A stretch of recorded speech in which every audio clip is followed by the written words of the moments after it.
ایک بات بتاؤ، رسول پاک نے 9 بنی آدم کو 2 حصوں میں بانٹ دیا، انسانوں کو 2 حصوں میں، کلاسیفیکیشن ان 2 پارٹ. ایک طرف کافر ابو جہل، ابو لہب، ادوا شعیبہ کمپنی پرائیویٹ لمیٹڈ، اور دوسری طرف صدیق و فاروق، عثمان و علی، سعد و سعید، طلحہ زبیر، ابو عبیدہ، مہاجرین، انصار، عشرہ مبشرہ، ایمان والے ایک سائڈ، کفر والے ایک سائڈ. کافروں کی طرف منہ کر کے کہا میں تمہاری طرح ہوں، میں تمہاری طرح ہوں. ایمان والوں نے کہا میں تمہاری طرح نہیں ہوں، میں تمہاری طرح نہیں ہوں. تو جو جس جماعت میں وہی بولی بول رہا ہے.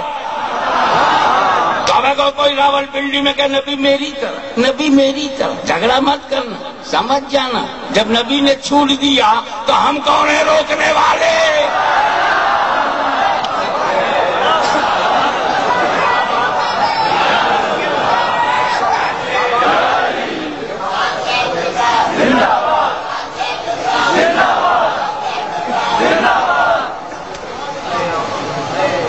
اس موڑ پر ایک بات ہے، اللہ تو نے تو نہیں کہا نبی کو بشروں مثلکم میں، اللہ تو نے قرآن میں نہیں کہا. کہلوایا تو اپنے محبوب سے کہا کہ تم کہو قل انما او مائی بیلوڈ پروفٹ یو سی، تم کہو. یہ کہلوانے کی وجہ کیا؟ What was the importance? اللہ نے جو نہیں کہا وہ کہلوایا کیوں؟ بہت ساری بات علامہ حسین الدین صاحب نہیں کہنا چاہتے، مجھ سے کہلوا دیتے. تو وجہ تو ہوگی نا کہ اگر میں نے کچھ ایسا کہا کہ اس معنی میں اس حاضر سے چلا جائے گا، یہ کہیں گے تو رسپانسبلٹی آئے گی. تو اے اللہ تو نے نہیں کہا، آئی کین انڈرسٹینڈ، بٹ کہلوایا کیوں؟ تو کہے گا تو نبی کہیں گے، تو کہے گا کہنے کو تو نبی کہیں گے. کہلوایا تو اس کی 2 وجہ ہے، ایک مذہبی ہے اور ایک سماجی ہے. یہ حضرت سماجی وجہ ایک دن بیٹھے بیٹھے مجھے معلوم ہوئی، میں نے کہیں پڑھا نہیں، اور جب سوچا تو ٹھیک لگی، اور جب بولا تو فٹ لگی، اور جیسے ہی فٹ ہوئی ویسے ہی ہٹ ہوئی.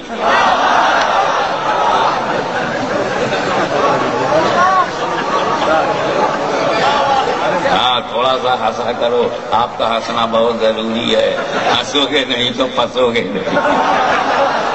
مسکرا کر جب آپ ریلیکس ہو گئے تو پھر آگے بڑھیے. میں دونوں وجہ بتاؤں گا. پہلے مذہبی وجہ، ریلیجیس ریزن، دوسرا سوشل ریزن.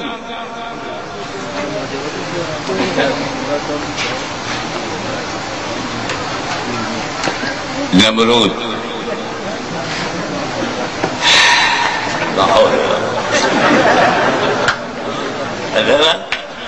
منہ کا مزہ کرا ہوا اتنا بڑھیا. عباسی صاحب نے کھانا کھلایا تھا، چٹنی بڑی شوق تھی، میں چٹ کر گیا، سارا مزہ جاتا رہا. نمرود بے درود، ایک دم مردود، مر جائے نہ پاتی آنے لگے. میں نمرود کو کہہ رہا ہوں، اگر کسی نے اپنے کو سمجھا تو کانٹیکٹ ثابت ہو جائے گا. میں نمرود نام لے کے کہہ رہا ہوں، تو اپنے کو کیوں سمجھ رہے ہو؟ چور کی داڑھی میں چمکایا گیا. حضرات، ابراہیم خلیل اللہ کی دلیل الوہیت کی روشنی میں جو پچھم سے نکالے اسے خدا سمجھا جائے گا، تو لوگ تمہیں خدا نہ سمجھے. قل انما انا بشر مثلکم.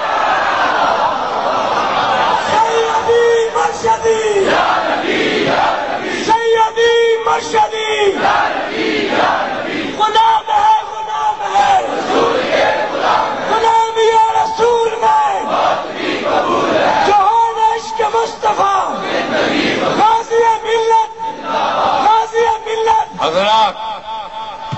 اب سمجھ گئے نا آپ کہ مذہبی وجہ کیا ہے؟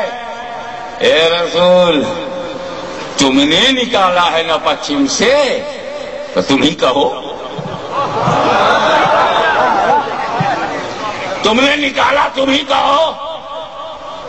تم نے پچھم سے نکالا، لوگوں نے دیکھا، تم اپنے کو بشر کہو گے، لوگ سنیں گے، پھر کوئی خدا نہیں کہے گا۔ تم نے کیا، تم ہی کہو۔ اچھا، اللہ رسول کا تعلق دے، اللہ نے پورب سے نکالا، نبی راضی، نبی نے پچھم سے نکالا، خدا راضی۔ یہ چھوٹی سی جماعت بنا کے ناراض بیٹھا ہے، ناراض بیٹھا ہے۔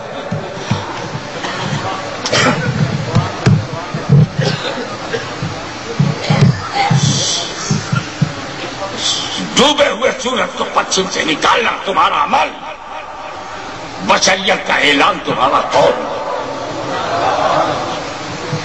قول سے فائدہ یہ ہے، جب تم کہو گے میں بشر ہوں، میں بشر ہوں، تو لوگ تمہیں خدا نہیں سمجھیں گے۔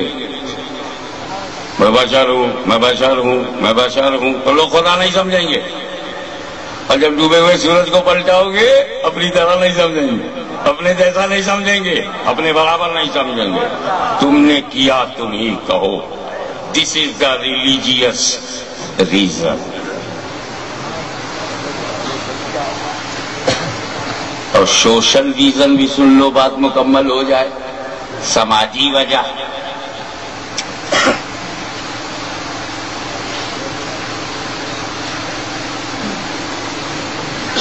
جب کوئی سماج ظالم ہوتا ہے،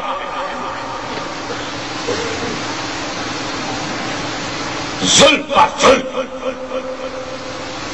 ستم پر ستم، انسانی حقوق کی پامالی، انسانیت کے بنیادی اصول، ہیومن ویلیوز کا خاتمہ،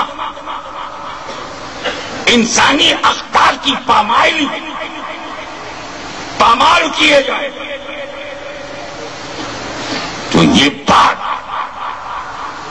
یہ سماجی وجہ ایرانیوں کی سمجھ میں نہ آئے، ہو سکتا پاکستانیوں کی سمجھ میں نہ آئے، ہو سکتا عراقیوں کی سمجھ میں نہ آئے، سعودیوں کی، لیکن اس سماجی وجہ کو سب سے بہتر ہندوستان کا مسلمان سمجھتا ہے۔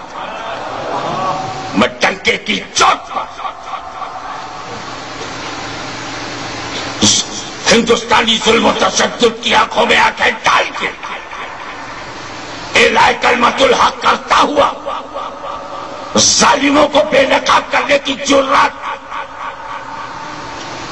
تمہارے ستم بالائے ستم کو اپنی چھاتی پہ سہ کر کربلا کے شہیدوں کو خراج عقیدت پیش کرنے کا حوصلہ یاد رکھو۔ جب اکثریت ظلم پر آمادہ ہو تو کوئی دوسرا راستہ نہیں بچتا اپنے حقوق کو منوانے کے لیے۔ اب غور کیجئے، رسول پاک کے انسانی حقوق پامال ہوئے، آزادیاں راج سلب ہو گئی، تجارتی حقوق چھن گئے، حتیٰ یہ کہ گھر نہیں رہنے دیا گیا، راہوں میں کانٹے بچھانا، سروں پر اوچھڑیوں کو پھینکنا، ماننے والوں کو تپتی ہوئی دھرتی پر گھسیٹنا،